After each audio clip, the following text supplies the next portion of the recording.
notified of DC playing your vision. Long as you know that buyers, there is an inspection and they ask for repairs. Less. A lot of times has to be a licensed contractor on day one. Changing it out to a handyman, depending on what it is. You know, with inspections though, like what's, I'm trying to think of it's falling apart. I mean, I'll tell you now, I have a transaction here in Columbia that it was for the townhouse listing, and we did one under contract at 459. We were way high, and we did give some closing help, and then underappraised. And I had some what I thought were some good thoughts, and I've had some success with appraisals in the last year. A couple of them where they came up in value. And what I always try to do is call the appraiser. Sometimes they'll talk to you, sometimes they'll stonewall you, being like, you know, the a-holes, and then like, maybe gotta go through those proper channels. Just trying to have a good conversation. When I talk to them, I reference up, look, I respect what you do, and not trying to try to take the edge off where they, because I'm sure they get calls all the time from agents that are just wanting to scream and like it's nowhere. So try to just preface it set the tone of a professional manner. And sometimes they will talk to you and say, oh yeah, you know, if you do this, I'll be able to work with you. So anyway, this guy had a little conversation, but then he said I still have to go through the proper channels, fill out the form. Just found out last night he wasn't willing to change anything. So it underappraised by, and it wasn't a bad appraisal, it underappraised by $5,000. And of course, you know, the next closest sale in his neighborhood was like 445, so it was like 15 grand higher. But he came in at 454. So again, it wasn't a horrible appraisal, but you know, my sellers, he's got in his mind, oh, I gave him closing help. Well, I have to read. You have to also let your seller hear the appraisal. Like he's under contract to buy everything out.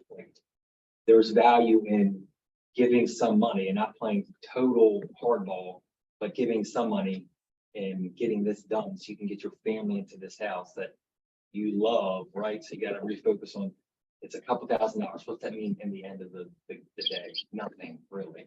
There's peace of mind. You're getting your family to this house, years of memories. So sort of like focus on, I'm big on like focusing on that kind of stuff. Even like when all people are like uncomfortable with, going really high in price, I would say, you know, it's, and there's the appraisal guy piece, but it's got to appraise. And I'm big on like pointing out these things and at the end say, look, I'm going to do whatever you're comfortable with. But if it was me, and I know how much you like this house, and we've looked at other houses and you've lost out, if you overpay by a little bit, it's a couple dollars a month really. And there's value in getting a house that you're going to be in forever. I focus on a lot of that family pool, I guess we'd say, bring back emotional. Yeah.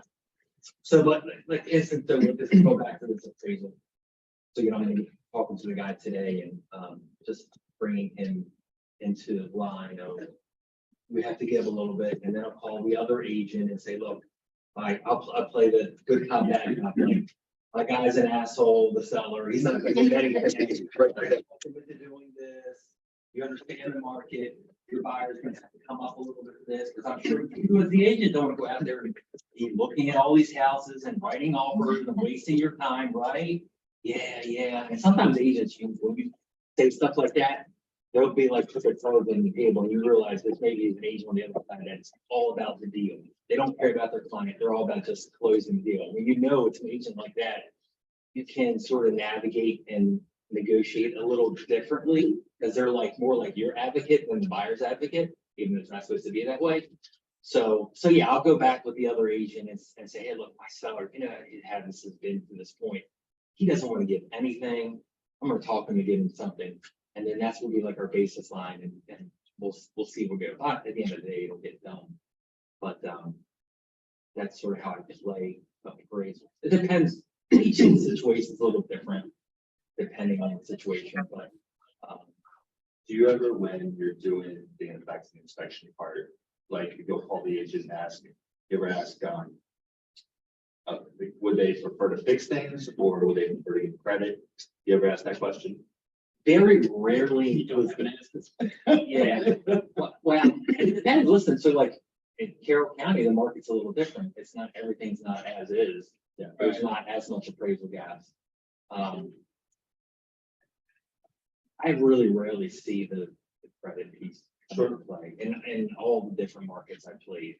It's I've seen it and I've used it, but not as much, because usually unless they're small ticket items, right? Right. But if there's a couple big ticket items, typically the buyers have done before.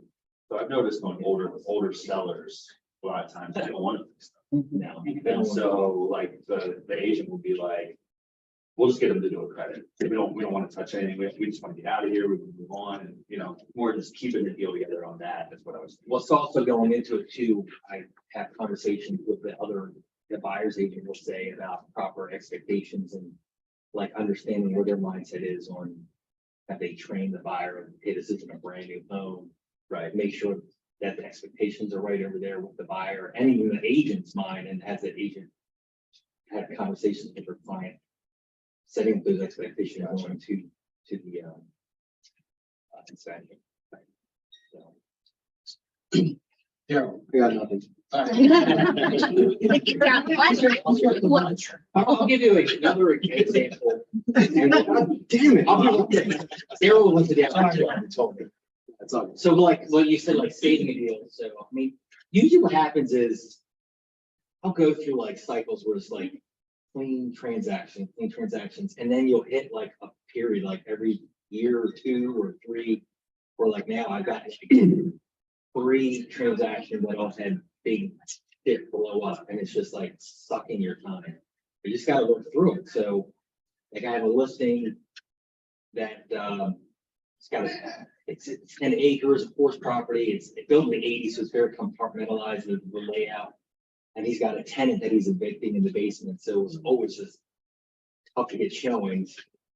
And it was under contract at full price, and then the buyer had to back out for reasons. So as soon as you sniff like something like that, start like calling your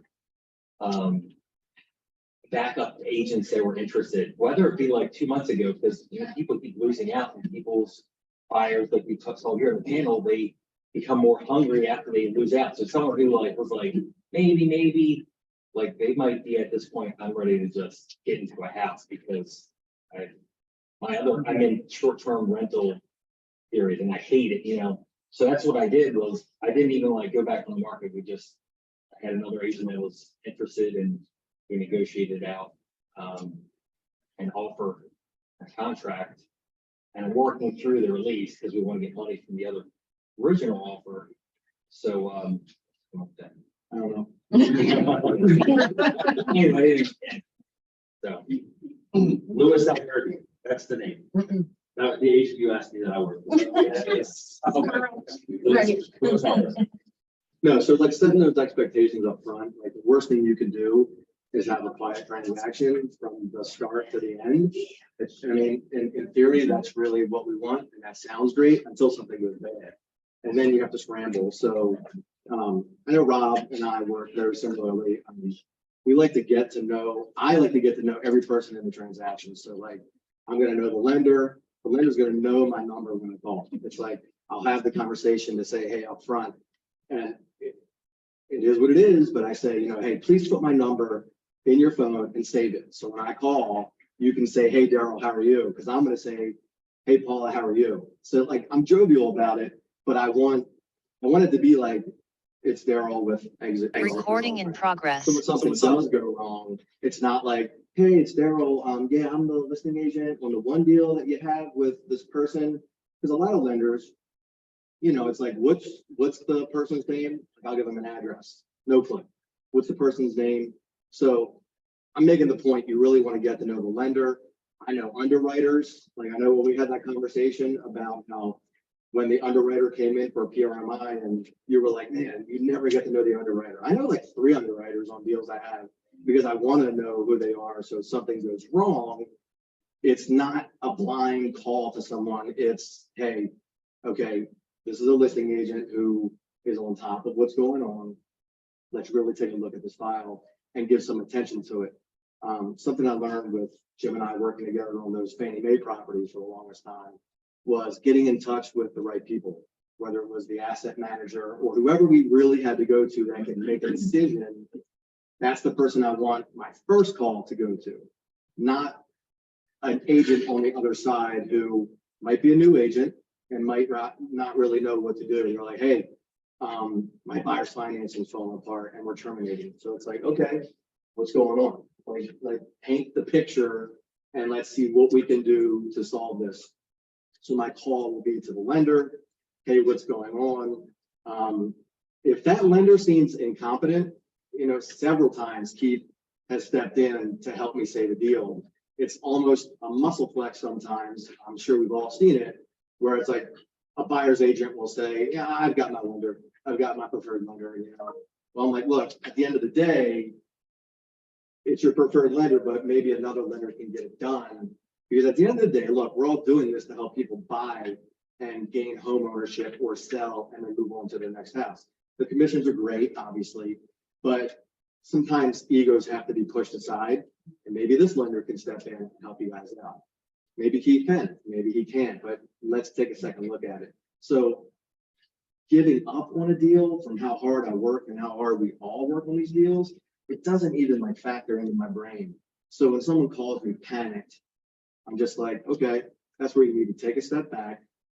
Remind that agent as well, the conversation I'm having, to say, hey, look, this is where we are. What's your buyer's why? I know my seller's why. And really have like a real conversation. Take the transactional piece out of it and look at it. And like, does your buyer still want this house? You know, and ask the seller, do you still want to sell this house? So setting expectations up front on all my listing appointments. I'm very different now than 10 years ago when I went into an appointment like Jim talked. I would talk over everybody. I couldn't because I was nervous. I was nervous to get up and talk. And that probably came across as, it comes across as horrible when you interrupt someone. So at all my listing appointments, let the sellers talk all they want. Just let them, everything. They want to tell you about the updates they've done that we hate hearing because it's probably not done right. They want to go through and tell everything they love about their house. And then when you have time to talk with them, I don't even go into real estate right off the bat. The first thing I do, I ask them, like, walk me around the house, show me the house, let them gloat about it, get to know them, build the rapport. Because when shit gets bad, it's going to go bad. You're going to see people at their worst. I was dealing with a divorced couple at a listing appointment. I was just supposed to meet the husband. And when I showed up, it was the husband and his attorney, and it was the ex-wife, ex-husband, with her attorney. And it was like, you know, have you ever sold waterfront? Have you ever done this? Do you have experience? This. I have to step back in my head and think, like, they're lucky. I'm not coming across as cocky. I'm not. But I'm like, in my head, I'm like, they're lucky to have me step in here, because when things go wrong, I'm an agent that will not give up. I won't, because I have a family to feed. I hate running around with buyers. I want to work with just listings. I don't want to go back active.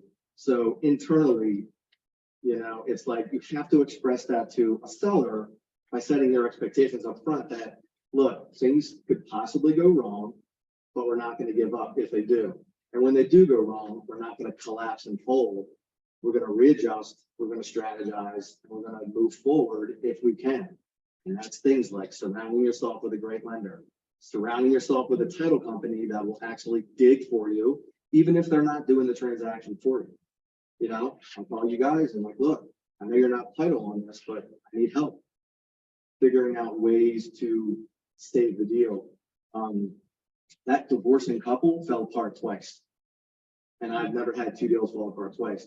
The first one was, this is the story I got, that the couple that was buying under contract split up. It was infidelity. The agent called me. This is another reason. The agent called me and was like, because I had a good conversation with him. And he said, I'll be honest, man, this is what's going on. They're going to terminate during their inspection period. They don't want the house. And at that point, it's not always about saving that deal. It's about expressing that to your client, the seller, to say, hey, look, let's cut it loose fast. We've had multiple showings, like Bobby was saying, I'm gonna call the X, Y, and Z and get them right back into the house. And to piggyback on that, anyone who ever calls me for one of my listings, they go right in my phone saved. I put their name and I put a reference of 21 Ramsgate. So if I can't remember who it was, I can go to my phone and text 21 Ramsgate and it'll bring up like 5 agents that I remember. Never delete your text messages, by the way, because then you can go back and see which one was. That just happened to me too, and I called the agent. Because I'm me. I mean, I don't care. I was like, you remember, it was 21 Ramsgate, that's why it's on the head. I was like, you remember when that one home where you were the listing agent? And I didn't get my client in, I'm like, now you're calling me for mine. I'm gonna play nice this time. But things like that, it's building rapport with lenders, agents, brokers, but with your clients up front, set the expectation up front that, look, we're gonna not hope, that's the wrong word. We're gonna prepare for a smooth transaction. And when things do go wrong, which they do go wrong, we're gonna figure out how to get together, we're gonna stay calm and level-headed, and we're gonna get through it. The last thing you want, like I started when I started rambling, is a quiet transaction, and then it blows up at the end, and it's like a surprise, like, who are you? Oh, you're my real estate agent. Okay, I can talk to you in like 3 weeks. You know, who's the lender? Shit, I don't know who the lender is. Let me call and find out. That's the worst thing you can do. So usually when you fail, you're setting yourself up to fail. I did it early on because I didn't know what I was doing. Jim really worked with me and helped me train. But there were times where you're just like, I don't know what to do.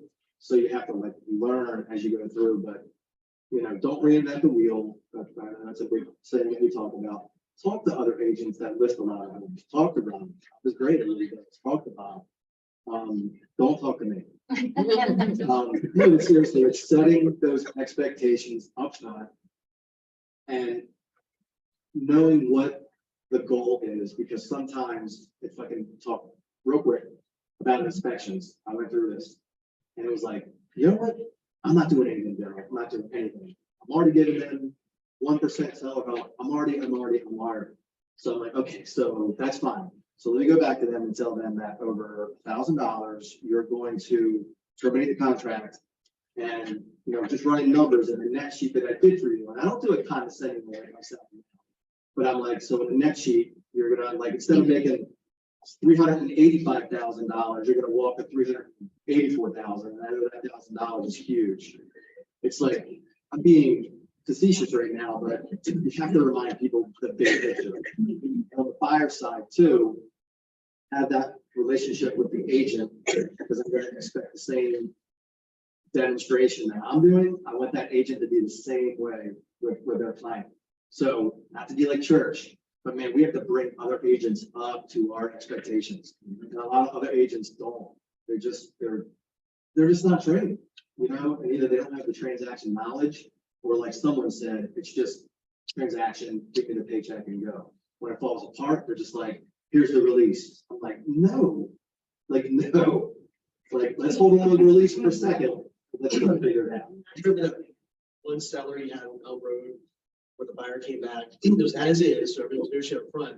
The buyer came back and asked for, I think it was credit. And the seller told you to go back and the agent, what part of as is did they understand and send a release over? Yeah, that was you. Yeah. It worked.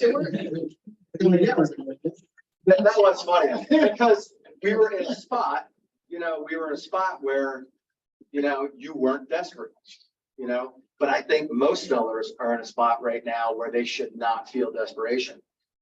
They should feel like they're somewhat in the driver's seat. Motivation. And when happened, I'm like, I'll be better off. I was like, what an asshole seller I have. Well, look at the little thing, let's do it. No, it was good. But it was a good learning lesson too, because I was like, what are your thoughts? And you were like, well, my thoughts are, go back and ask them what part of that is help me understand. All right, that's a good thought. Send a release. But from Yeah, the buyer send side, the an release. inspection though, I mean, doing an as-is home inspection is great for their peace of mind, but it's as-is also until they find a blatant defect.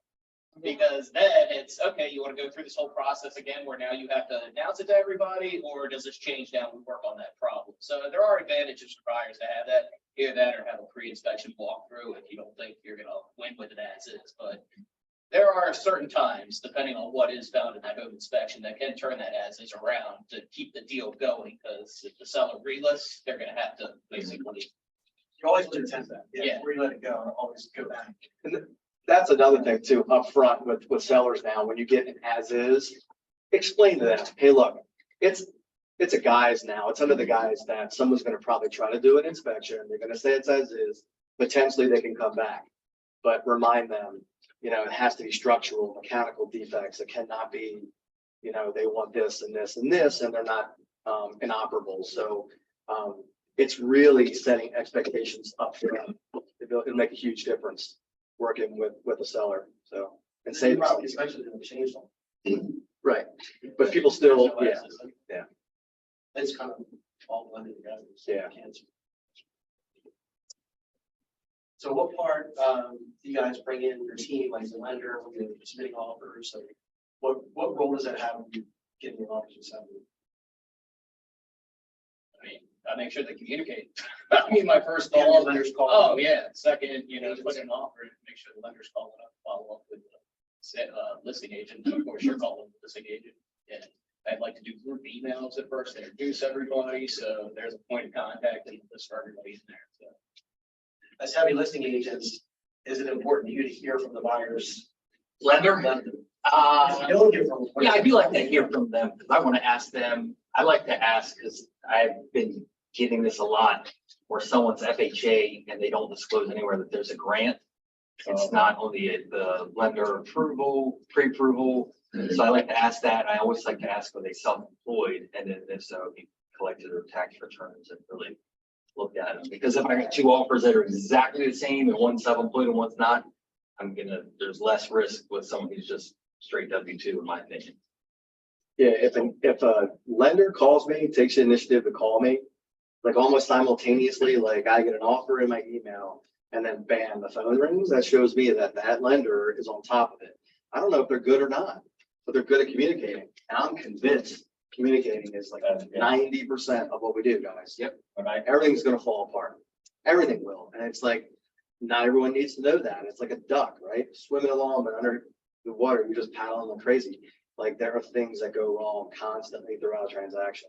Turbulence. Yes, and your clients don't need to see how the sausage is made.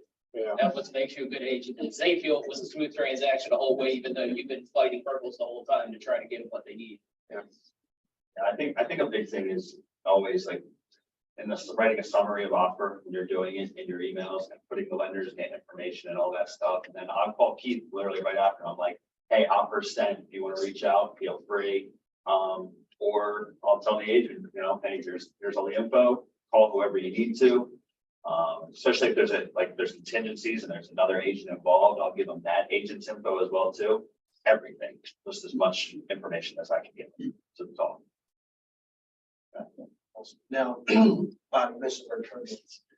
Does anybody in here, have they used the turbulence letter? The side of turbulence? So this is one thing, it was like Joe Stone. So it was like pre-Buffini, but there's this, I think we have an archive, Tina, somewhere. It's in your exit, agent resources folder, in the hub, down under the calendar. I usually talk about this in cabin, but this is setting the expectations, right? So this is something typically I would give after I get some under contract. It's basically describing you as the pilot, right? So we're the pilots that are going to get this to our clients to say it's landing, but it's 88 different things that come up during a transaction, right? So you're going to hit these emotional spots during a transaction where it might underappraise, the inspections might come up. A lender underwriter might ask for a document, say document,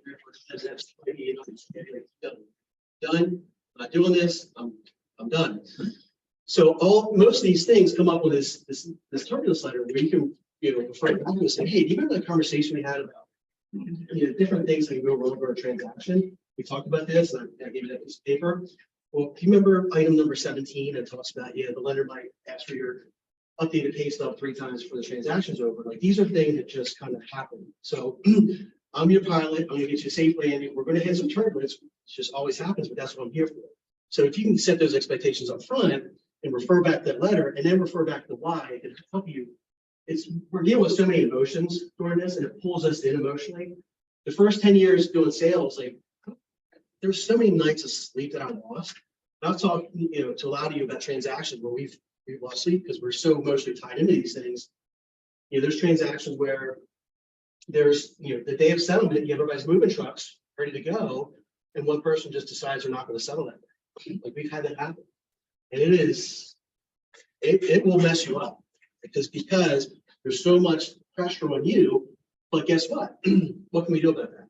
It took me 10 years to learn that I had to go back to the agent and say, look, I've talked to them, I've advised them, let them know they should speak to, if it was my client, speak to a real estate attorney. He said, but I cannot hold a gun to their head and make them do this. And it can't be on me because I've done everything that I can do. So it took me a long time to kind of figure that piece out.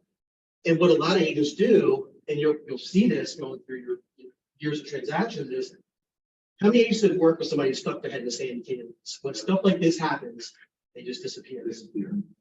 And then you're stuck like trying to communicate, but you don't even know about. And it puts you in a really bad spot. So at the end of the day, what we have to know is we can only control so much. We have to understand that. Do not stick your head in the sand. Don't be that agent. Communicate, put everything out there because sometimes things can be salvaged. Sometimes that other agent can offer you advice. Like we've talked to other agents, like who I use the a lot of times on deposit when they're trying to keep. I think Rob, we did one where it was a hefty deposit, and I talked to Liz Pendants. Right, you're having such a hard time getting your release done. I said, look, this seller wants to go back and put their house back on the market. I said, your buyer has the vested interest in this transaction. Let the agent know we're going to talk to an attorney about filing this pendants. They're not going to be able to resell this property. And a lot of times you don't even think about having those conversations. That might be enough to keep that seller on track to go, okay, I'm just going to settle with this thing, whatever. So a lot of times if you keep that communication open, make sure you go to the channels that can help you. There's a lot of times there's solutions for these things. And over the years, I mean, we've had so many conversations and, it talks about, okay, what can I do? Here's what's going on. Think, and so many more times than none, there's ways to kind of salvage these things. Sometimes you can't. Sometimes it's just DOA. You have to deal with it. But the last thing you want to do is just stick your head in the sand. I actually say that to agents when I have bad news to deliver. I say, look, just want to tell you this. I'm sure you can appreciate. I'm going to tell you right away. I'm not sensitive on it. I want to tell you right away up front so we can work through this, get it figured out. Yeah, If definitely. somebody does it and they appreciate that, just creating a situation worse by doing nothing. Yeah. It's all the communication, everything is. Yeah. To Bob's point too, like never give good news through a text because you want to be able to call them and conclude. Never give bad news through text. Like that would piss me off if I had an agent and I get a text like, hey, your offer wasn't accepted. Well, hey, what? You're not my agent anymore. It's like call and just frame it right off the bat. Hey, look, I have unfortunate news. Just get right into it. Like with Shore, the one I had fall apart twice. The second time it fell apart, it was a contingent offer. Her house fell apart up in New York. So the second time I had to give bad news to a couple who hate each other. Like hate, it was bad. And I got them on a conference call. So it's delivering good news, bad news, communicate properly, professionally, and pep rally them, like push them and say, hey, look, I know it fell apart twice. I'm still 100% committed to you. If they have doubt in you as an agent and it falls apart twice, your job is on the line at that point. There's no security in your job at that point. They're like, maybe he's not the right realtor. Maybe we need another realtor who's going to do it. If you're quiet up until that point and things fall apart twice, there's a good chance you're going to get fired. If they know, like, damn, he's working for us, it's just unfortunate circumstance, it fell apart. So it just goes back to setting expectations up front with both sides and communicating. And when you do something for your client, let them know. They don't always know. Like you were saying, like they don't need to know how all the stuff goes poorly, but let them know when the things are going well. Like, hey, I had a good conversation with the appraiser, had a good conversation with the inspector, just things like that. Let them know you're working for them throughout the entire transaction. So if something does go wrong, you're not the fall guy. I've been in that situation. or you feel like the fall guy. We've all probably been there, but It's not a bad idea to touch on that and find that after you fix the problem, to let them know what you did for them. To let them know, hey, just want to let you know, crisis averted. You know, we worked through this. I got it all resolved. There's nothing to worry about. Because then that also shows them what you're doing for them. If they think that it's always sunshine and roses, and then they're like, well, what did you do? You really didn't do anything to earn your money. You just wrote the contract and showed up a settlement. If they don't know what you did do to make the sausage after it's made, then they don't know how hard you went to the mat for them. right. So it's good too to let them know when you do have to negotiate, or, hey, I just want to let you know, everything's fine now, but these buyers had a little bit of a meltdown, a freak out, some cold feet. It looked like they were possibly gonna terminate, but everything's on track. If, you know, we pull it all together, they're back on track and we're good to go. I just wanted to let you know, that's what was, you know, some things went on behind the scenes that I really kind of went to bat for you on, or whatever. Yeah, and you really need to stay positive, you know, deliver bad news, but be prepared before you make a phone call. Deliver bad news with a direction and like moving in the right direction. Hey, this happened. This is what we're going to do. We're going to get back on the market. I'm going to call every agent that has shown it. If there's no showings, it was the first one. We're going to get it back on. We're going to boost advertising. Have a story. People want a story. People need a story. You can't just call and say it fell apart. I don't know what to do next. Yeah, the It pleasure. just fell apart. If you guys think about how many of you take the Feeny insurance? Good amount, right? But the thing he always talks about when you deliver bad news, to your point, Daryl, is, you know, it's like people say, you know, don't tell me the problem, give me the solution. Yeah. So let them know upfront, listen, I've got some bad news. And I believe, not but, and I believe I've got a great strategy, and at the end, so let me finish it. After I'll let you know what's going on. And one of the things Aaron has heard me, and I've been able to do with Aaron to our team, is I tell folks when, you know, deal isn't accepted or something happens. I'm clearing my board this weekend, and I will be with you. And I'm going to share something over here with you in a few minutes. You tell me what works for you, and nothing's going to get in the way of that. Yeah. So when you give that news, the smartest folks in the room are going to expect, okay, so what's your plan? Because if you don't have a plan as an agent, you're now the problem. They believe you're the reason they lost that deal. So having a solution and letting them know they're I use the word, and I think Feeny does too, you're my priority. You heard me say that today. If I had every single client is my priority, but if you say that in the moment, it literally perks them up to believe, okay, that's what I want to hear. And communicate with them. There's a lot of dead time in those 30 days, especially with home inspections waived and everything. You should be calling your client at least once a week, even if everything is going smooth, and usually twice a week, just to say, hey, how's it going? You get everything packed and ready, or, you know, just to keep them on pace also. Daryl taught me this, is that we contact all our sellers every Monday. And we contact all our buyers every Thursday. Yep, same So thing. we have our plan. They're waiting for my call. And whether Yeah. the house is under contract or not, that Yeah. seller gets a call every Monday. Yeah. And just as recent as yesterday, you know, it was high expectation transaction. I think in that area where we had a listing where I believe, you know, Aaron Lake were, when we went in and interviewed, the husband was tough. He was tough. And I felt like I was prepared. But I knew that in that area of Catonsville, it was a very high expectation to come in with a strategy and a plan, because he said, how are you going to sell this home in this community where there are many realtors that can sell this home? And I just told him flat out, I said, I'm going to make you my priority. I said, you are a personal referral. I said, we will be relentless. And they said it in the Facebook post yesterday. They said, just great communication, being available, always very positive, not pie in the sky, but always trying to come up with, hey, we want to give you information about the transaction, even when there really wasn't much to give. Because Jim uses this expression all the time. Time kills all the deals.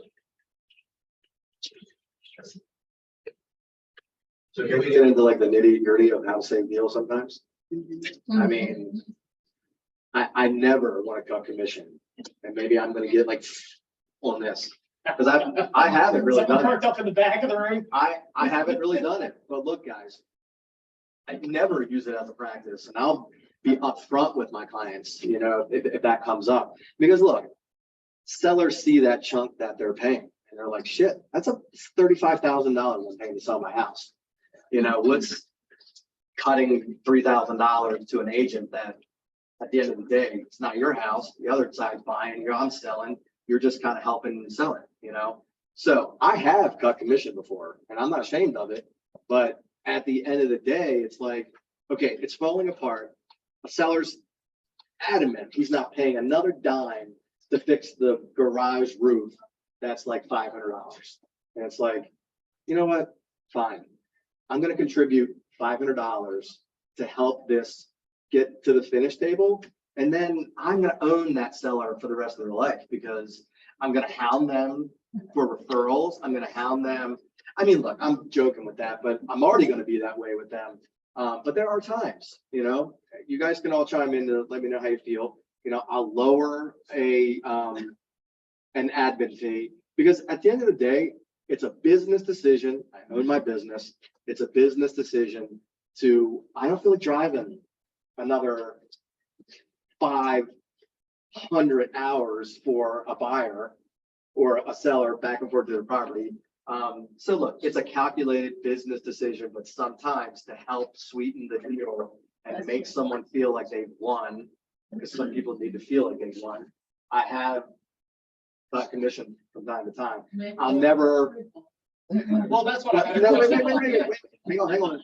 I've never cut commission like a reduced, we're only paying 2% out, you know, but on my end, it's like with approval, yeah, to help something move along. I mean, one of my deals was seriously was a commission of like 40 grand. You think I'm not going to help out over $1,000? I'm absolutely going to do it every time with no shame.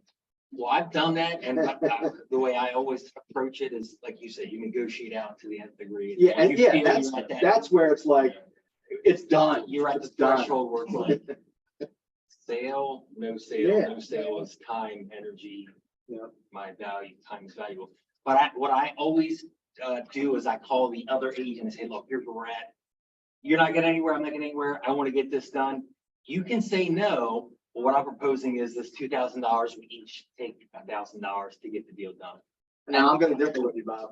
I've never done that. You know, I do that all the time. Nope. What are they gonna say, no? Dude, this is why I feel, because the next time I have to deal with that agent, I got them too. I got them. You know what I mean? And if it's over, if it's $500, I'm not gonna do it. If it's $5,000, I'm gonna Call do me it. cheap. No, I'm not calling you cheap at all. No, I'm just I'm not saying, I'm basically not saying you're calling me. It's a business decision, but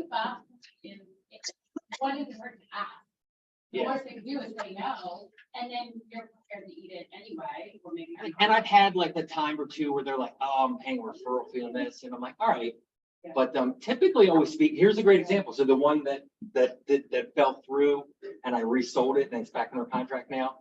So we were negotiating with these buyers and I got to where we needed to be. Then they didn't even do a home inspection, these new buyers. And I gave them the reports from the last contract. There was a septic repair. And it's like $1,200. So the other agent and I going into the deal, we both were like, all right, we'll get this done. We'll split it $600. I've done that. Yeah, I've actually had, but Tina, to your point, like, man, I'm gonna come across probably as an asshole, but I don't really care. I do care. I have a question on this because I'm new here, of course, and I actually completely agree with that. It was my practice all along, and I was told when I come here, I've got to make up the difference if I do that. So then that turns into $1,000 deal. I've given in commissions and I've got to pay that back to the brokerage because I've taken it down below. So that's what the paperwork states. Both brokers are here. So what is It the, depends if it's a Zillow deal or a personal deal, Or if it's VA, Or- or adding to be a point you're losing. the size of the deal. Right. Hang on, that's coming out of my commission. That's nothing out of exit. It's coming directly from me. Takes it on his side. Yeah, I'm making less money. that. Every agent in here that pays for a home warranty takes it out of their side of the commission, not out of the company dollar. Because that's a personal business decision on how you want to run your business. And Brian, the difference, I'll address it. The difference is I came from Remax. I paid $8,500 a month and I could do whatever I wanted with my commission. Zero that month or $100,000. That's the difference when you have a brokerage and you have a split versus paying a monthly check to be there. And Yeah, that's- so with me, Got you. I think in 10 years, I've done that twice, by the way. It's not a common practice. And I preface that when I said it. I know, Bob, you don't, it's not your common practice. But yes, it comes directly from me or like I'm paying it out. I just lost my train of thought. I was gonna say something. Sorry. I'll take on that. I mean, I've won more deals by putting it in, but not having to give it up because the other agent's like, don't worry about it. We appreciate how much you're willing to go out for your client though. And that actually can put you up a level where they're like, okay, this agent's really willing to go to the mat. They're putting their own finances in it. And I've taken multiple deals without having to give them a dime just by saying, listen, if we hit that ultimate escalation and it's still off by a couple thousand, I'm willing to sacrifice this to help get this deal across for my client. And Yeah, I just want a good reputation. I want a reputation. And that's why, if I'm gonna do something, I'm not gonna go to the other side. If it's manageable, I'm not gonna go to the other side. Because I just want it to be known, like, I'll tell the agent, hey, I'm doing this to help us get to the table. Because look, there's brokers and agents that I will deal with a smile, professional, but you know their reputations. You know how they are. You know they're gonna cut you if they can cut you. It's the way it is. I want a reputation where it's like, I want people to want to work with me on listings when they see me on the other side. Obviously, we always have to pass on at least 2.5%. But I want them to know like, okay, he's a reputable agent who's going to get it done. Because think about it, this is something from my membership, Barrier One, never from Bridges, but just like that agent was in your phone about being a shitty agent on Ramsgate, the tables turn. Yeah. They're not always the listing agent, you're not always listing agent, sometimes you're the buyer agent, right? Yeah. So you're gonna put an offer on their property.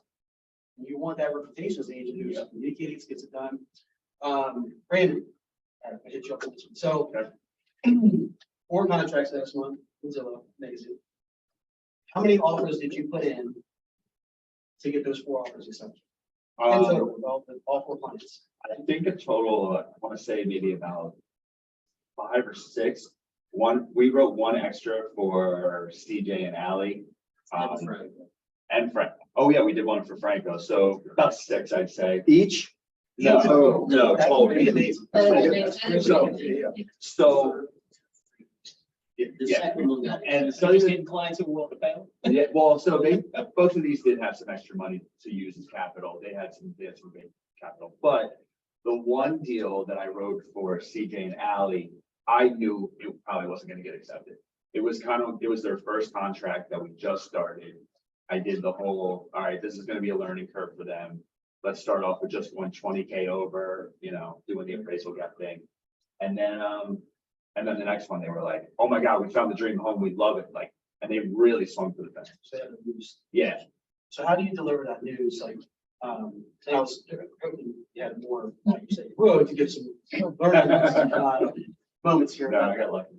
But that's a good thing, Brandon. Yeah. Because sometimes when you hear you had to write 17 offers, that deflates.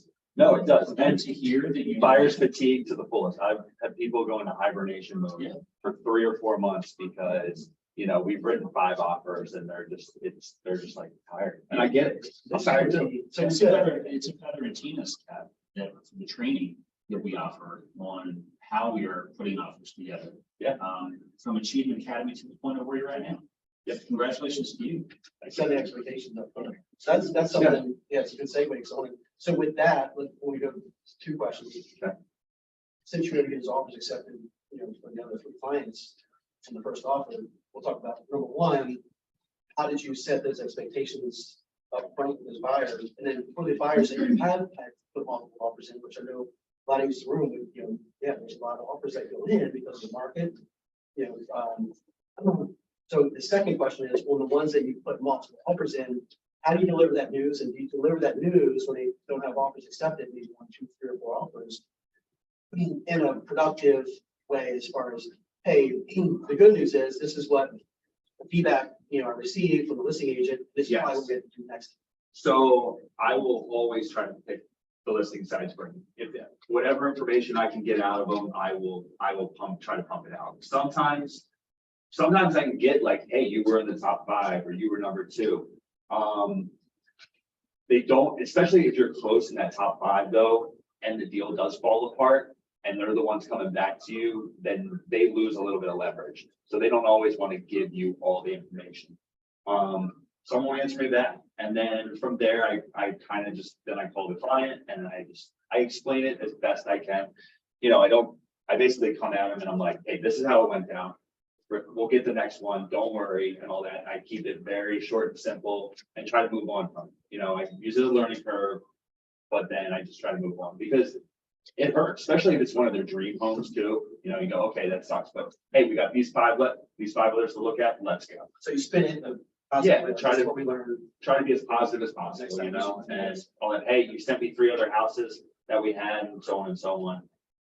I don't always like to do this too, when I know I have very eager buyers though, and we're going to look at multiple houses. And then we've lost out maybe on 1 or 2.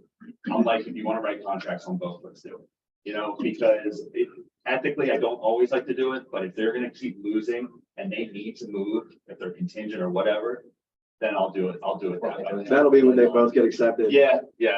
So, but no, actually, the other week I tried to do that. I tried to. Miss a few signature spots. But, right.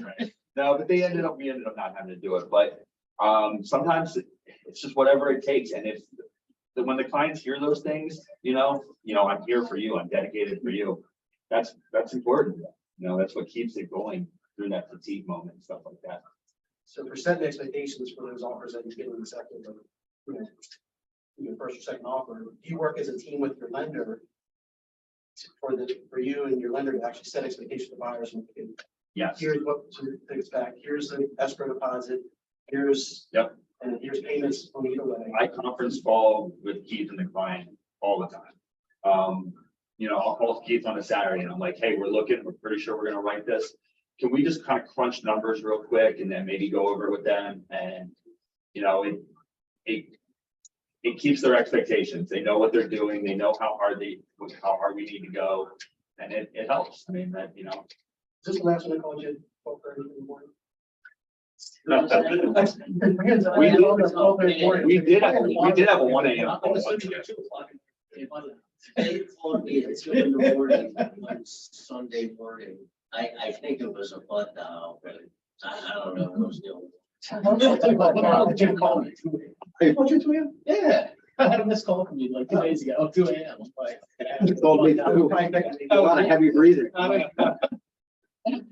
So Brandon brought up a good point about, I'll get you out of that. He said he called the listing agent and didn't get a call back. This is kind of a little off topic, but if you're listing a home and someone submits an offer and they don't get accepted, call that agent and just be like, hey, look, I'm sorry. Like that right there too. I'm telling you, we're going to work with these people again. I'm working with people now that 10 years ago I worked with that it's like full circle. It's coming around. So if you burn a bridge, and that's not burning a bridge, not picking up a phone or responding to a buyer agent through email. But man, if you make that call, like that person's going to remember that. I do. Like he called and let me know that we didn't get accepted and we had a good conversation. Our business is very incestual, where everyone knows everybody. We're all doing deals with each other, and you want a great reputation. You want to be the top agent perceived by everybody. So And that's how you get there. on that number 2 deal, on the second offer that we wrote, it did get accepted, but we came in second. And she called me and she was like, I was pushing for your deal. I wanted your deal. The sellers just netted a little bit more with the other deals, so that's kind of where they went. But I wanted to call you personally and thank you. And if anything falls through, you're the first call. On a deal I have with Keith right now with clients that went in, talking about Jake and Stephanie, $47,500 above list price, a $30,000 appraisal gap, paying transfers, no inspections. They were not the top offer. And I know this agent. And he was like, she was like, you know her. I'm not gonna mention any names later a little bit. She was like, look, you guys, no, I'm just saying, because I don't want to throw her out there and under the bus, but she goes, you guys were not the strongest offer. But I know you're working with your lender. I know you're working with Results Title, honest to God. And she goes, I know you're gonna get it done. So I'm not like patting myself on the back with that at all, but it's like, it strengthens the stuff that Rob, that we've been doing for a long time to like get to that point. I almost fainted when she said we weren't the strongest offer. And she was 100% honest. She's like, there's another offer that's a higher net, but your offer is strong in certain ways, and the communication with the lender and title and you. Yeah. So let's talk about that. So let's talk about when you get a buyer, especially through online lead service, they want to come in with, you know, Mike'sBasementLending.com approval letter. They're pretty good. And they're something like, how do you overcome that and make sure that they're going to work with the team? And still that, hey, this is how we work. This is better chance to be accepted, but then also getting us to the table. What kind of conversations do you have to not rock that boat? Shop around. I mean, you explained to them the reality that a quarter of a point, a fraction of a point can make all the difference in your loan. And also then with credit unions and all those fly by nights, realize that a listing agent, if they're doing their job, that's the first alert that's gonna go out. So when we're talking about deals being pushed off by a few days, oh yeah, credit unions, join the loan. I mean, I don't know how many Navy Federal have had to miss the closing deadline because of paperwork or whatever, and as a listing agent, you can't do anything about it. So it's when on the buyer side, you're just sitting there saying, oh God, I hope they don't walk away from the deal now. So See, but right there, that's a good point you made right there is, you know, everybody wants a story. Explain to them, hey, look, I love Navy Federal. And if you're comfortable with someone up front, you know, let's use that person, but here's what we're looking for. We're looking for absolute communication.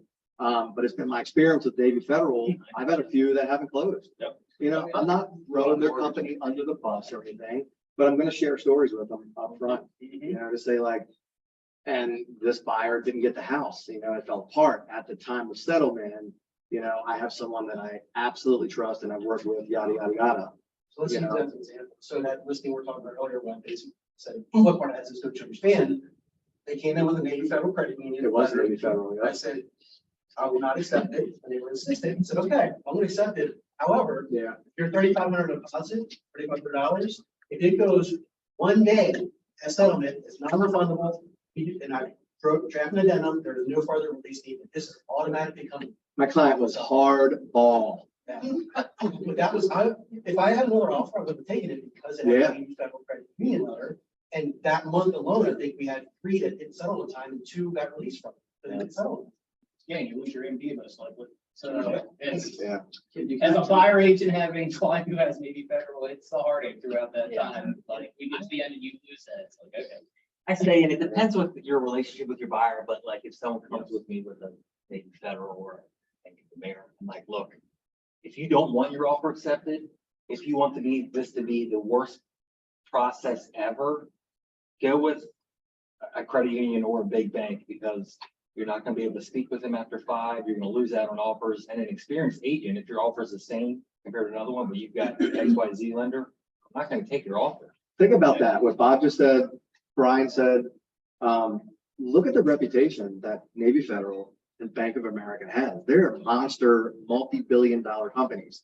So I go back to, we need to work on our reputations, our standards, things you do for your clients, setting expectations. I mean, it's kind of crazy that everyone that I talk to, like, they can't be that horrible of companies. They're doing that much work, but their reputations are awful. But I also say, like, specifically with Navy Federal, I'll say, look, you know, they have good rates. You might get like a quarter of a point better, but there's value in getting an easier process, getting your loan, you know, really done and getting your house. What's about communication? They're 9 to 5, Monday through Friday. And if you're dealing with a lender who's 9 to 5, Monday through Friday, it's gonna be really hard to stay on top of everything. Yeah, and when you need a letter, and that's the easiest way I find to get away from those companies with the client is I do a soft sell. Hey, let's at least get a letter from PRF and PMRI. We can always switch it later if we need to, if something happens, but they can get a letter right away when we put in an offer over the weekend, because I'm not gonna be able to get one from, Rocket Mortgage or maybe Federal or Mike's whatever. basement. And so then you start that relationship right away because now they're talking with the lender you trust who's going to be available constantly. And then the lenders win them over and you help with that. But I found a smooth way to get it across is just start with that letter. Well, let's get a letter from somebody we trust, so at least we can get this deal started.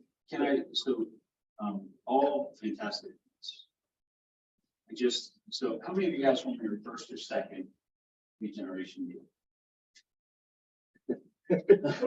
So there's a good group, okay, let's say less than 3, right? And you are meeting for insurance.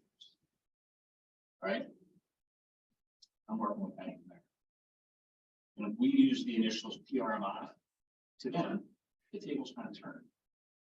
So from where I stand, and I guess my only suggestion would be is when you meet that client for the first time, what I will do is use the conversation with the agent without even having to ask. Because I know if I say Bank of America, if they want to put an offer on the property, listen, I'm up front. Bank of America, Navy Federal, whatever it may be, good institution. Because if they don't know me, and they don't know this other initial I'm going to use, they think I'm downing someone else. And we all know, listen, when you're in front of others and they talk bad about somebody else, it's a bad sign, right? So what I would suggest, and listen, do what you want. My biggest suggestion piece is use that conversation with that agent when you're getting information about, hey, we're going to put an offer in, and you come back to that client and say, listen, the agent believes we're going to have a contending offer.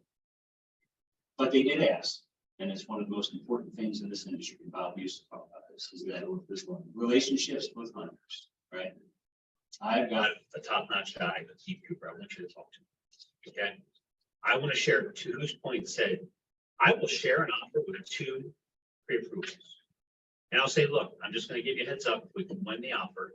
I've worked with Keith for a very long time. I can get that done. And if I tell the client that, they're like, okay, no problem, let's go. Because their mind is in the action of, I want the house. Then that's on me to take the first note of the introduction to Keith. Because I know Keith is going to get done what he does.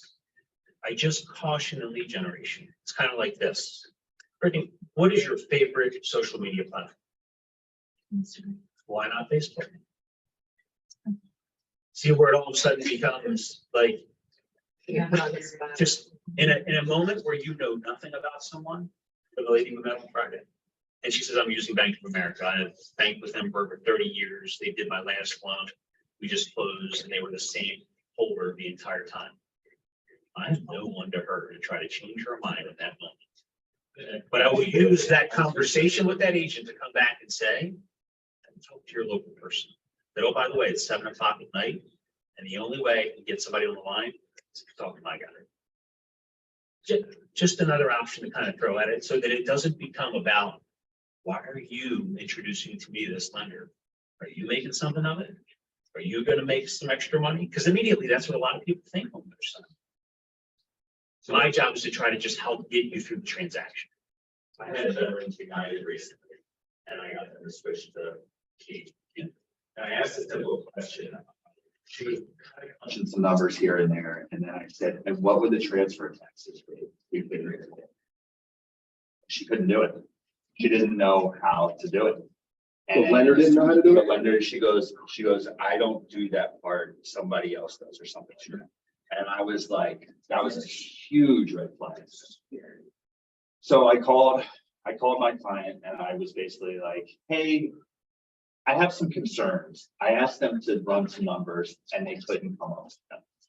And I said, would you be open to talking to my person this point? He said, yeah, sure, I'll do it. I'll give him a call. There's another lender I met recently who I could hear on the other line, I could hear her crunching numbers, I could hear her doing all the calculations. The same, if anyone ever talks to Keith on the phone, you hear, hold on 1 second, That's his hold brain. on, hold on 1 second. They have a little Hold tapping on. board they just You tap. know, that's what he does. That's what a good vendor will do. You'll hear those things on the other side. You'll hear them work in scenarios and all that stuff. And if they can't run a simple equation for you of how to do like a quick net sheet, because that's their job, is the number. They can't do it. I will stress to the client, this is what's going on. We should really talk to somebody else. Also, a lot of those big companies are doing it from the Midwest or somewhere else. They're not familiar with all Yeah, the they don't local know. different They don't know. information that a local lender will have. Or a big I sign. mean, because I had the conversation with the clients I had last year. They were both managers of Bank of America. And we went through a few things where, you know, we were, and I told them, I was like, listen, here is the reputation. Now, the nice thing was, we had a lot more access to Bank of America than I've ever had with those two. But, you know, even with people from there, I just explained what the nature of reality when they're presenting something, how listing agents interpret it. Now, of course, then my job was to talk to every listing agent and say, by the way, here's what's coming in there. Both managers there, though, so this will go through smoothly, blah, blah, blah. And it didn't. We still closed on time, but they were busy yelling at their own departments for weeks on end trying to get it closed, and they worked for the company. That's So, insightful, huh? Well, something you said before that's really important is shopping around. And Yes. that's what I always tell my people. I say, this is the biggest purchase you're gonna make in your life. I know you shopped around on other little things. Why would you not shop around on your biggest, most expensive purchase ever? And they're always like, oh, yeah, And okay. usually you can bring that into yourself too, whereas you know, okay, you know, I've gone with the different realtors. You should shop around realtors. Just make sure you include me in the mix because I will be the most aggressive. I will get out there and that's how you win. Yeah, if you show, I'm not scared for you to go shop around other realtors. Just give me a chance, keep me in the mix and let's talk. And I mean, that usually, they never shop around after that. Because they figure, well, if you're gonna say that, I made my decision. And it puts it on their plate saying, I respect you, make your own decision on your stuff, but here's what I think you should also keep in mind. And they're like, oh, okay, my decision, great. Now, one question for the brokers, when we get Zillow leads and stuff, if they're like, oh, I'm going with the Zillow loan program or whatever, is that like a third rail? We don't try to, because how does that reflect back on, do they look and say, wait, they were under our mortgage and you moved them over to yours? I just want to see how that's viewed and if that's a thing we need to kind of be wary of, or if it's no, take everything we can. Yeah, because I mean, Keith, you can talk about this, but we actually compared Zillow Home Loans, GFB, which are selling statements of ridiculous. Like, Right. If you're trying to do a service for your client, you'll use it. It was, you remember the numbers? on Yeah, that exactly? it was, and again, it just goes back to what everybody here was saying. I mean, you for everybody. I mean, like the one Zillow Home Loan, this guy was buying a condo. And I was comparing numbers for what I could do versus, and I got an estimate from them. They were charging like 4 points, the taxes were wrong, the transfer, I mean. It's unfortunate, like in the lending industry, especially gets this picture painted of it, because there are people, unfortunately, that when the rates drop, people come in and they do a ton of refis, they make decent money and they think they're, you know, experts in this. And then when the market turns, half of them leave or half of them try to do these purchases. I mean, I just got an estimate from Bank of America the other day. Where they were, the property taxes were $100 a month lower than they really were. The transfer taxes were wrong. They weren't collecting enough money. This buyer was looking at an estimate where they were going to need essentially $8,000 more. And it's just that, you know, it's either ignorance on the part of who's preparing it, or they just don't care. Or they don't know. They look like the lady admitted to Brandon. I mean, I was just more wondering if they're flags, like if Zillow saying, you're saying, okay, good. That's all I want to make sure. Okay, cool. yeah. Make sure they're not reporting, wait, we have all these people. apply, and I don't think that going with affects our numbers. Okay. Well, I also wouldn't do it on that initial. I mean, Well, no, of on course that not, initial right. Recorded call. I just didn't know if you have a list of all these people who have asked to apply for our loans and now they're all ending up with And I'm that. like, yeah, What's I going on? remember.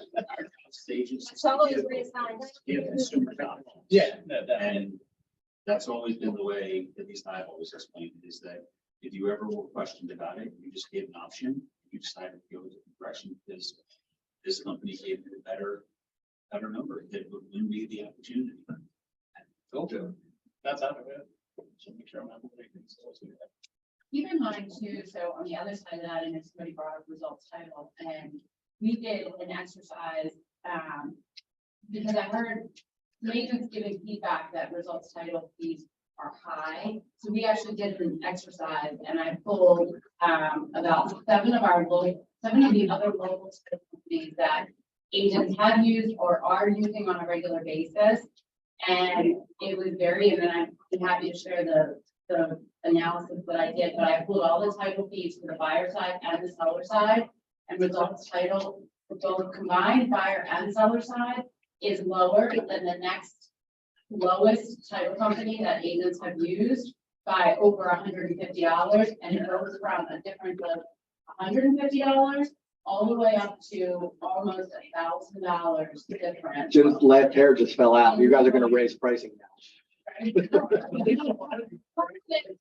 part of that is for you guys something that if you tell your clients, our title company saves them money also.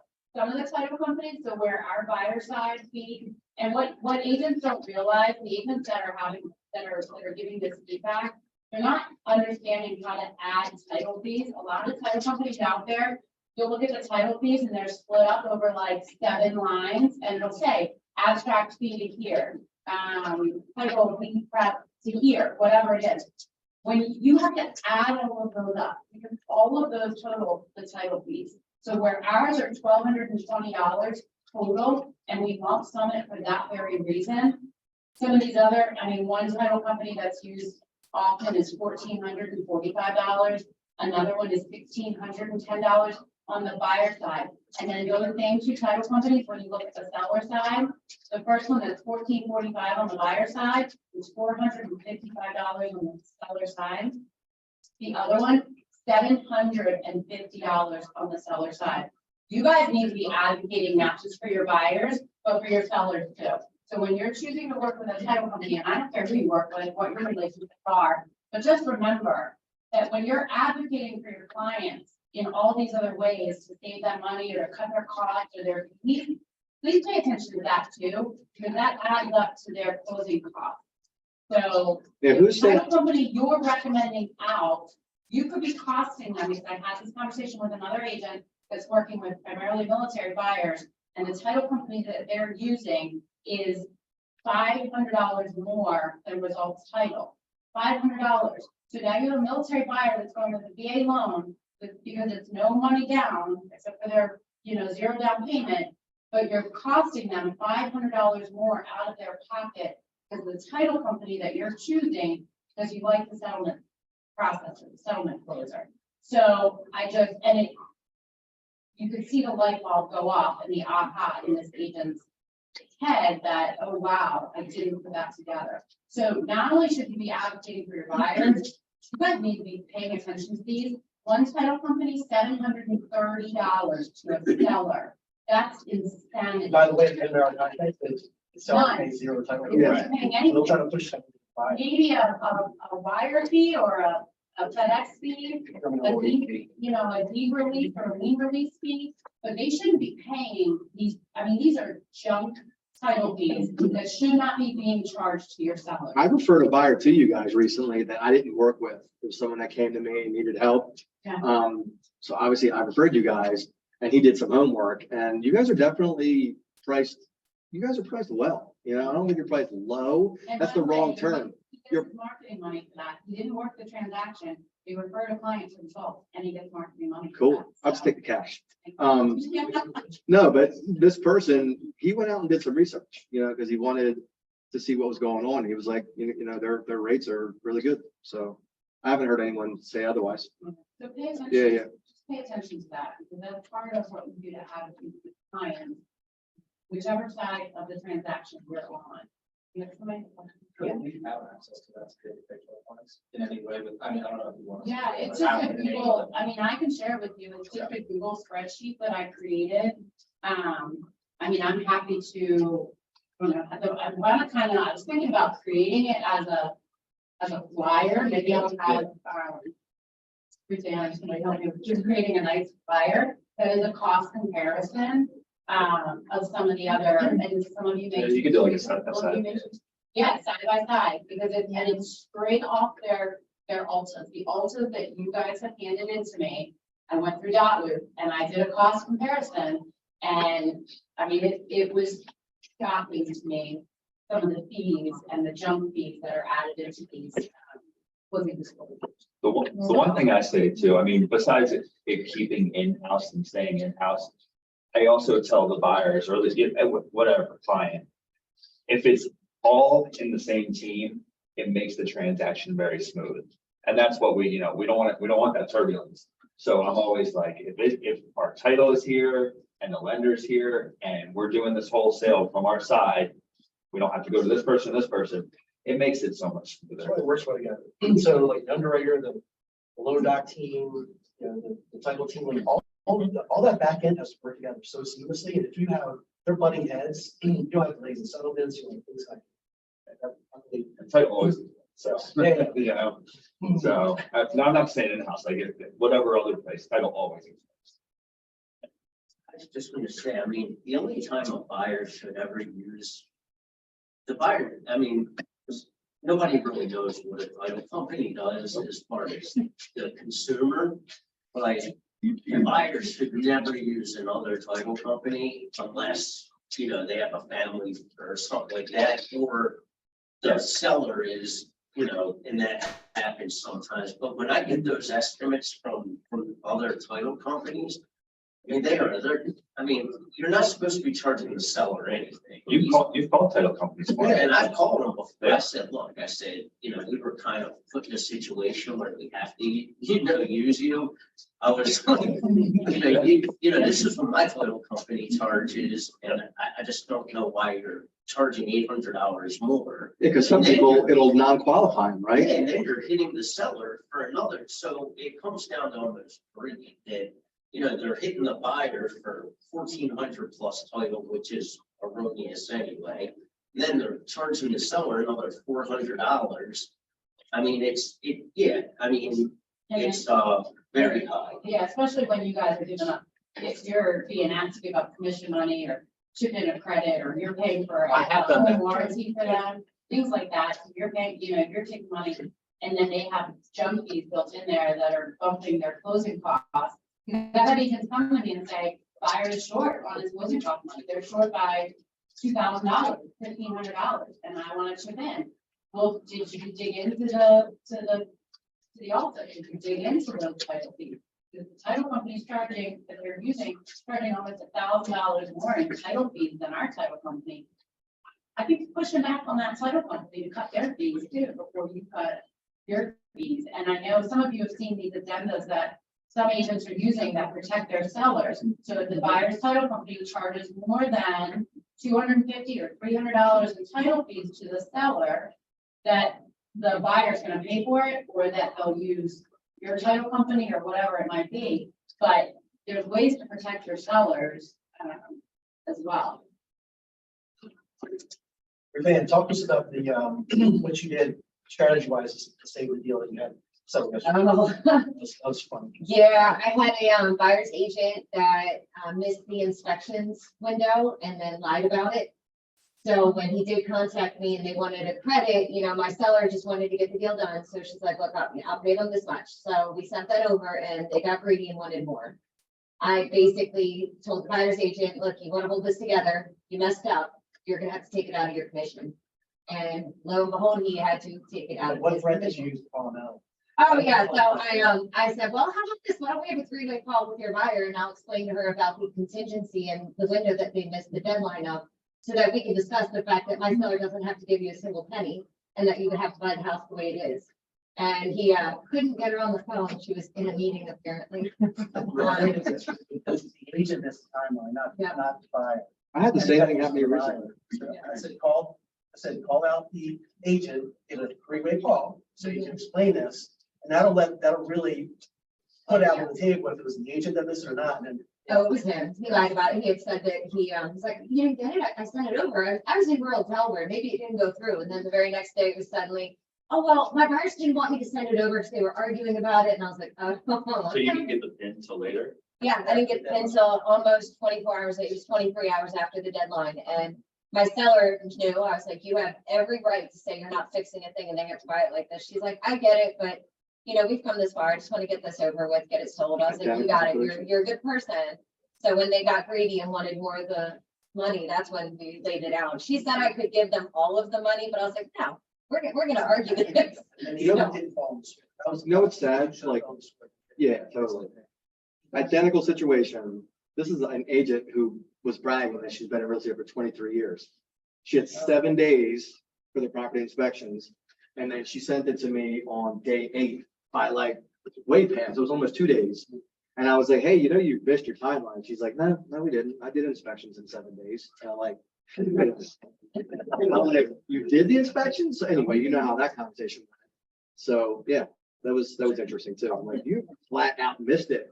Like, you don't have that contingency anymore. Right, So, and it gave us a little bit more muscle, you okay. know? So, Now, you're pre-ordering HOA and condo docs to get them out there right away, so it's pretty much there with the listing, so they're 5 days and 7 days are up before they can use that as an out if everything else. if I can, yeah. Yeah. You know, if it can not expire or some kind of, yeah. Expires. Yeah. Find the buyer's name to be able to get the documents correctly, so, or you were ordering them twice. I just put my name. Yeah, correct. Yeah. Yeah, don't let that stop you. Like, if it needs a name, put your name, your address, yeah. Like, if it says, what's the buyer's name, and Tim and Gina, Jim and Tina can chime in. That doesn't behold us to anything. It's just putting a person's name and a phone number and an email in there. It's just to make sense of that thing. No, because you can put on there, because it'll get sent to the seller. It doesn't get sent directly to the buyer. No, it just, You're talking the resale. yes. Oh, okay, I'm sorry. It'll ask buyer's name. I always say just put Darrell Walker and my, you know, whatever. Do make sure they don't get expired, that they're not. Right. The title company in the back end gonna get them ready. It's the Well, that's resale also an aspect of certificate this that thing, there's- expires. Yeah, Yeah. But that's a good point, man. I want those days. get to that be thing gone. out, so that's not Yeah. their parachute at the end full. Yeah. Because then that kind of defeats the whole, yeah, you missed your home inspection, okay, Right. great, I'll just walk on the That's HOA. why I do then. that. Yeah. Okay. they don't have That's to it. resell. That settlement, Scott Meskin. He was like, he didn't want to sell it, and then they didn't give it to him until right then and there, and he was like, I terminate. But that goes back to communication though, because at least, you know, I know they you're can talking use that as a parachute. But if you have a good communication with the other agent, at least hopefully you get heads up at enough time, so they're not waiting to the deadline on like, hey, my clients are gonna walk ahead, let's get to, okay, get out and redo the deal with somebody else if you can, so. I was nice enough to even warn the agent. I was like, you know, it's 12:30, go ahead and send that over to me today. And then it was 8:30 at night. I was like, you got 3.5 hours, buddy. Still didn't get it. Yeah, I was trying to be nice. I could have been a jerk and just forgotten it. I don't remind people anymore. That's their responsibility. You know. Yeah. Not writing on 69 weeks. Any questions? Thank you. So Brandon, you mentioned writing more than one offer. So what if, Very rarely do I like to do that. okay, I was gonna say, what happens like? Ethically, I don't like to do it. Yeah. We were gonna have to hit a rent back situation, so I was gonna pull out all the stops. Gotcha. If both get accepted, I mean, honestly, you're not ratified yet. So you don't have to really, you can. But if you send over the offer fully signed, you are, if they send it back fully signed. That's you're true. ratified. They're That's all not, good. they're not going to, like 9 times out of 10, I've never had, they're like, okay, so these are the terms. We'll take your offer. I've never gotten a contract straight back, signed right away. I think careful, you're. Yeah. Oh, I know. No, I get it. I want your feeling if you're gonna do that, you use Like I said, contingency to get out. ethically, I don't like it. Do you just have to like email them, do an addendum, that, I mean, like, how do you track? You have to, I mean, it depends on what you're contingency. Yeah. You better hope you have contingency. Please do not be writing multiple offers for the same buyer without contingency. Yeah, no, I would never Unless you're strike eating. out, right to terminate or anything like that. I definitely keep all that stuff in there. Because you want to protect. protect them as Yeah. much as And possible. please also understand that if you're submitting multiple offers for the same buyer, you must, if you're putting an escrow check up, you have to do different check copies. You cannot use the same, you know, a lot of you are doing wires through title company, but Yeah. a lot of you are still doing checks. You cannot pledge the same commission, the same escrow check for multiple offers if you're submitting multiple offers at the same time. It must be a different check number for each offer that you're submitting. I can tell you Jim But then if stories. they ratify, you've now committed escrow fraud because you've ratified 2 contracts with the same exact escrow check. So it's mishandling of escrow funds, We had the agent get multiple offers successfully. which is a And that- criminal offense. That's what I was gonna say, your story stuck in my head. It's like, Yeah. dude, Tell you guys that story, Jim brought it up, and that agent was fired from us immediately and reported to the real estate commission because it was a criminal offense that he committed. He submitted multiple offers for one buyer, who was an investor, at the same time. So we're not talking about multiple offers, like, okay, this one didn't get accepted, I submitted a new one. We're talking about 3 offers deployed on 3 different properties at the same time. All 3 got ratified. All 3 got ratified with the same escrow check copy on all 3 offers, non-contingent, That was never an turned in. investor. That was never turned in. The offers were, you know, the offers were never turned into the office. So we're at a company office, Crabbe's, where he and I are getting ready to walk in, everybody's in there. And I get a call from an agent who the sellers wanted to keep, the buyer was terminating, had no reason to terminate, no contingency, terminating the offer. Sellers want to keep the EMD, the agent's asking me for proof of deposit, asking me for proof of deposit, which we didn't have, we never got the EMD. The buyer wanted the title company, his title company to hold the EMD. Because he's asking me about this contract, and so I said, it's 7 o'clock. I don't have it in front of me. When I get in the office, I'll take a look at it first thing in the morning and I'll call you back. Well, when I pull this up, we realized, reach out to the agent, and we realized that there's 3 ratified contracts, and I have them laid out on my desk. He's in a meeting with somebody, and I have them laid out on my desk. We're in the Columbia office at the time. I mean, it's ingrained in my memory. And 3 contracts all ratified, because by that time, I think the second agent had already called us wanting EMD. And I'm looking, and all 3 of them have the same exact escrow check copy pledged. The title company that was supposed to be holding the buyer's EMD was no longer in business, hadn't been in business for over 3 years. it just gets worse. It just keeps getting worse. So he gets out of the meeting, then and I'm like, I must have been white as a ghost. And he's like, you need to call our E&O rep immediately. I get on the phone with the E&O rep, and our E&O guy says, this isn't E&O coverage. You need to call your criminal attorney. I'm like, what? It's been a good ride, you know. Before. He's like, we're talking about this handling of escrow fund. Which is a criminal offense. So So she works 3 years and not very. Yeah. No money. Or the second you get the first response, you better be on the line to the other agent. We're pulling our other offer. Yeah, right. We were basically prepared to put up the EMD to all the 3 sellers as the company to make the sellers happy and Go away. make it go away. Yeah. But yeah, so that's a worst case scenario of submitting multiple offers at one time and them all getting ratified, because these all did, and I don't think this investor anticipated all of them to get ratified. And that agent was let go the next day. That's why I would never do that. What I do if my people are really that pushy and dying and there's deadlines is I'll write them all up, but we're not sending the other one until we know we've lost this bid. Yeah. You know, and that way I'm ready to go. It's fine. You don't have to wait. It's just like, oh, we didn't get it. Okay, boom, here's the next one. This is Rob's. Separate account or check numbers. And that's fine, but that investor then has to be prepared to purchase both of those options. Yeah. Financing. Yeah, I mean, you can much also, so if I have, if I have $1 million in my bank account and I'm an investor and I want to buy 4 $250,000 properties and I find them, I can put out 4 contracts. I'm financially prepared to buy all of them.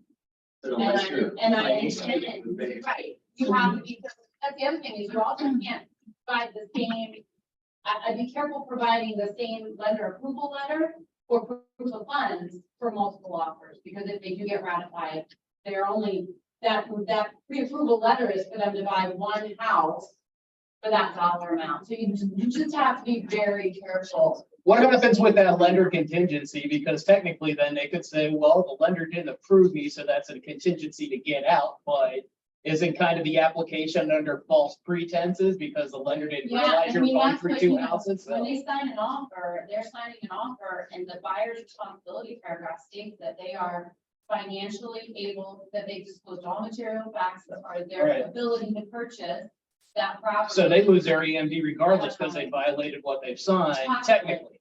So- I mean, it depends on. What- Did that letter say they were approved for multiple houses or what? Yeah. Yeah, they're what- putting multiple And if it's offers out. FHA, and they're buying FHA owner occupant, now they're misleading also. So you have to be very careful how you're doing that, because it can really backfire. Well, what Ruth Ann was saying, and it makes it actually really smart. If you do that and you write up the contracts and have them ready to go, in the chamber, you can do the 24-hour addendum and get an answer back. Ask for that answer. I love that 24-hour addendum. Once I learned about it, I do it all the time now. Not all the time, but a lot.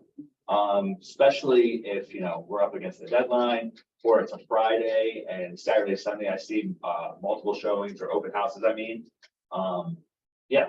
maybe we'll get an answer back. Worst comes worst, they say no, and then you just keep your offer on the table, So. That's what I was saying about your stories. You have a lot of stories of people not doing things correctly and losing a lot of money. So That's a big. meeting a Natural deadline, knowledge. meeting He's like, a "Don't put it on deadline, yeah, not meeting an inspection deadline, someone that we know really well, cost them $10,000 because they were gonna keep their EMD, right? He was like, I gotta pay that $10,000. So it's like, I put those dates in my calendar. I don't rely on the transaction coordinator. I don't rely on anybody except myself. Yeah. Let me explain that story. Yeah. So that was one where the agent used a G-Card contract, which is different, right? Timelines, everything. So somebody talked about doing the inspection by a certain date. Under G-Card, you can do the inspection on a certain date, and you have so many days afterwards to send a request, right? It's different from MER. That's why you know your contracts. This agent used a G-Card contract, which had, I think, a 9 p.m. cutoff.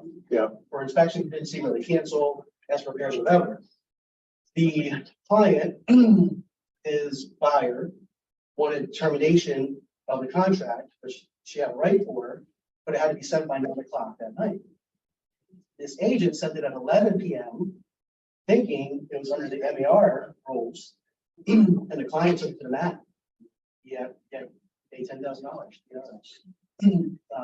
Yeah, so when I hear, Contract. and this is Brandon, nothing, but like, or whoever said it, like 9 times out of 10, like my brain is that 1 time out of 10, but I'm like, it's gonna cost me a lot of money, so it's Just the last few offers I've cautious. had in Frederick, though, they've Cautious. actually said use bar contracts instead of, it used to be use G card. I'm seeing a lot more now, use bar instead of G card. So thank God it seems to go away from that. But we'll see. It'll be here at 12, so. Give some time, everybody have more questions. I'm sure. So Brittany and I had a little bit to go over with folks. We have Yeah. some time. Oh, I gotta go.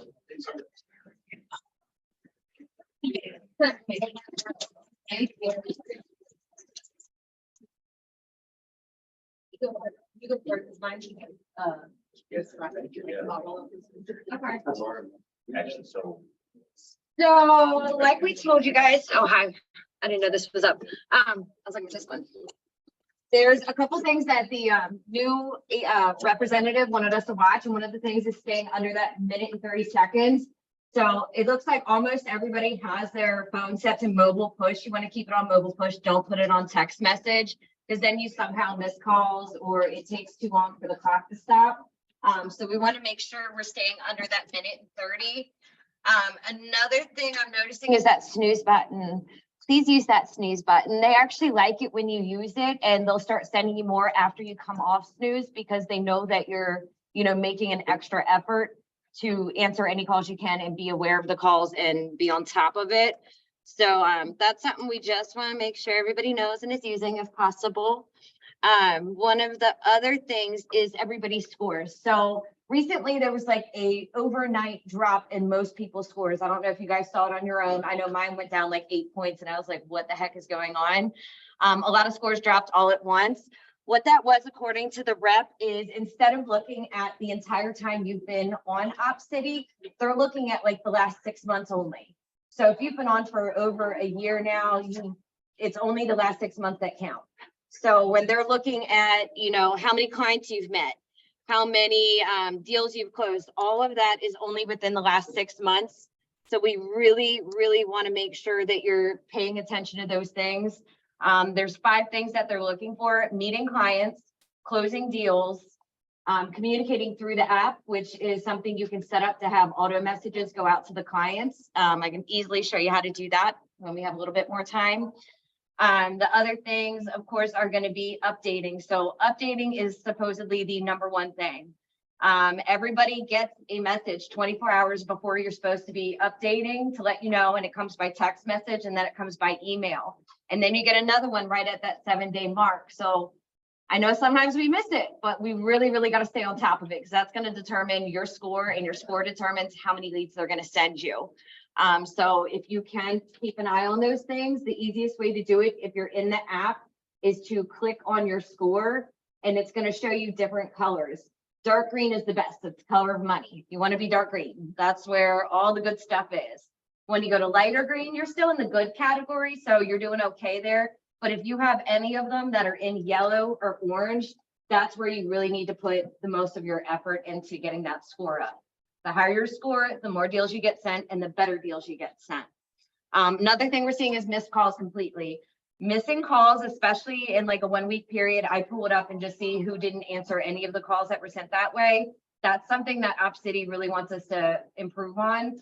If they're sending you leads and the leads are live on the phone, ready to go, and you're not picking up the phone, that makes them look bad. They just got to send it out to more people and find somebody to answer it. So as much as you can answer, please do. And don't ignore it. If you don't want it, hit that skip button. It's not going to hurt you. It's not going to hurt their feelings. They're happy to have you skip and say, hey, this is not a lead I want to take. Wait, Okay. so when you get the ping and they're like, when we went to minute, right? Uh-huh. And then you're saying they're not answering the phone when OpCity calls? No. People just aren't answering at all. They're not hitting accept or skip. They're just kind of missing it completely. Okay. Usually, I get it. We're out on showing. Sometimes you forget to snooze, but you really got to remember snooze. Because what's happening is they're sending calls to people, nobody's answering them at all. And then it's like, well, why are we going to send your team any calls? Yeah, so it just snooze button, hit that snooze all you can. I hit it every time. I hit it today for the meeting. Yeah. I mean, if I'm going somewhere, or if I just need a break, if I'm too busy with other clients, I'll do like a 1-week snooze. You can always stop the snooze earlier, but it's good to have it. Yeah, so that's something they really want us to keep an eye on and make sure that we're answering our calls. Another thing is, I know it's different. It's not like Zillow where they call and they're like, I want to go see this property. I'm going to go today at 2 o'clock.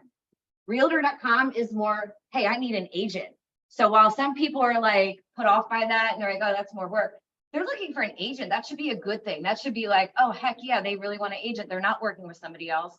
They're looking for somebody to guide them. So while it might take a little bit more effort up front, a little bit more communication, you're not just going out to meet them right away. It's still a great opportunity. And in my mind, kind of a better, warmer handoff. They really want an agent. They don't necessarily want to see that property. So that's just something keep in mind. If you get these, I know they're a little more work on the front end, but they're totally worth it on the back end. A lot of people have been closing some good deals. Rhonda just had her first one. Michelle recently had an 800,000. Yeah. So Rhonda, kicking butt. Michelle Marino just closed one for 800,000 plus the other week. So they are out there. They're still viable and they are looking for you guys. I think that's really all I have on the OpCity side, just those little cleanup things, but everybody's doing awesome. So I know, yeah, the whole thing. It took too long. Mine's just like honestly a quick refresh, on junk ball process. I know it is hard when it comes in different orders on your guys' phone and everyone wants to send me their screenshot that no, change this person first, but I do just have to go by my phone. It's the only way we can do it. So, another thing, people will respond like, no, I can't see it because I'm showing at 2 o'clock. You don't have to, if you can't do it, you don't have to say anything. Just let them know that are trying to win it. Come to order on my phone. Okay. I'm back home. I'm back home. All right.